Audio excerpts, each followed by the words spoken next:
Good morning, friends. Throughout my lifetime, I have seen a diversification in the ways we communicate. Yes, we still use the same forms of communication, like talking, reading, writing, and listening. And most of us baby boomers prefer to pick up the phone to talk or have face-to-face conversations. However, the Gen Y generation defines talking or face-to-face communication as texting via cell phone, even if they are in the same room with the person they are texting. Yes, we still have the old standbys, books, newspapers, magazines, telephone, radio, and television. However, in the last 20 years, we have seen the addition of computers, cell phones, internet, iPods, and iPads to communicate. Just 10 years ago, most adults didn't even carry a cell phone.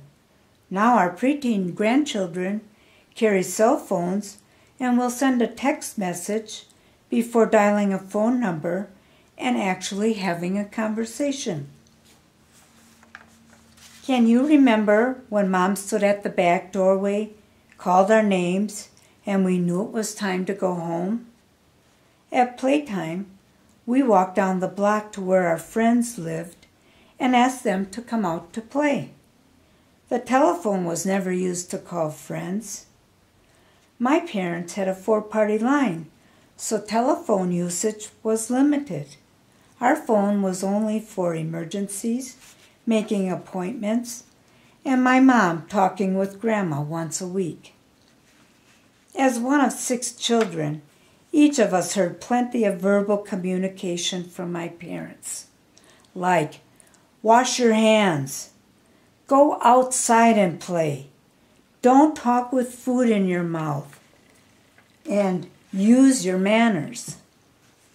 The most difficult one for me was, "Keep your opinions to yourself." Believe me, with 6 children, there were plenty of disagreements and arguments. Throughout my adult life, I have had to adjust my communication style. This includes showing respect for the manner in which others communicate. For example, in the business world, one of my responsibilities entails composing and typing quotation letters to customers, a task that can be very boring and redundant.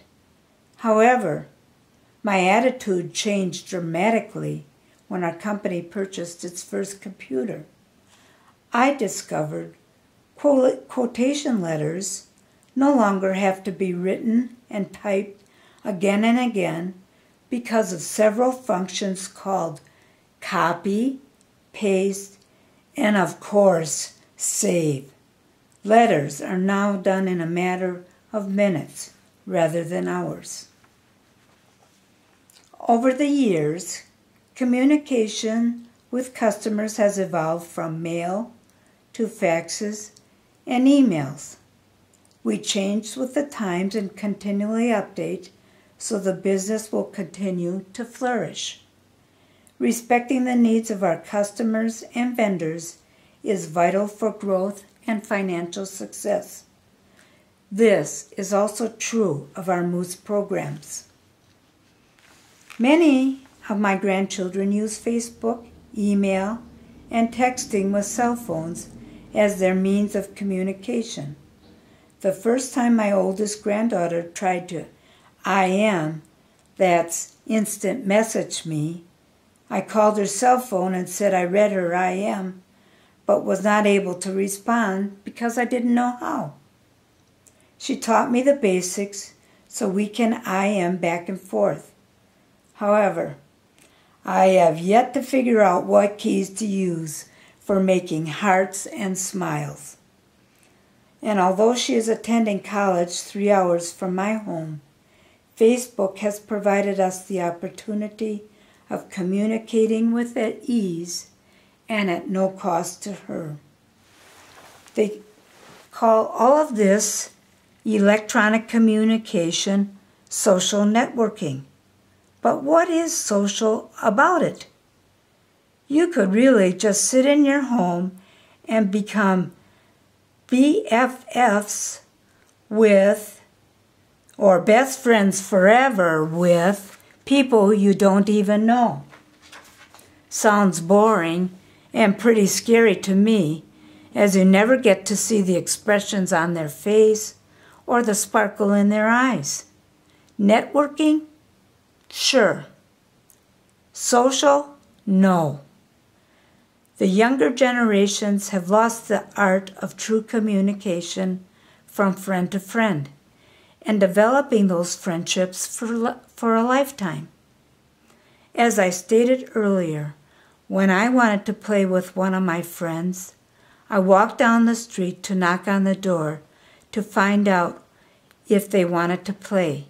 That's because I truly cared if my friend was okay and wanted to socialize with me one-on-one, person to person, not through electronic means. Our lives today have changed. Why?